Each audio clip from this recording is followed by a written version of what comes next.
To replace the battery in a Mercedes key fob for GLC, CLA, CLS, or E-Class models from 2013 to 2022, first obtain a CR2032 battery. You'll need a plastic pry tool or precision screwdriver to open the case.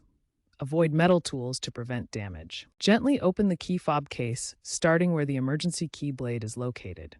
Once open, note the battery orientation with positive side up. Remove the old battery and insert the new CR2032 with correct orientation. Ensure the fob is clean and dry. Press firmly to close the case securely.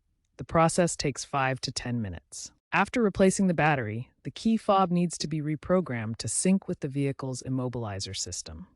For newer models from 2020 to 2022, use the Mercedes Me app for remote diagnostics and reprogramming. This is the most reliable method with success rates exceeding 90%. If app-based reprogramming isn't available, manually reprogram by cycling the ignition and pressing buttons in specific sequences as outlined in your vehicle's manual.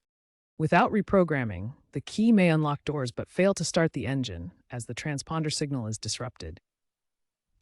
If issues persist, consult a professional. DIY repair kits can offer cost savings, but improper handling can void warranties or cause further damage.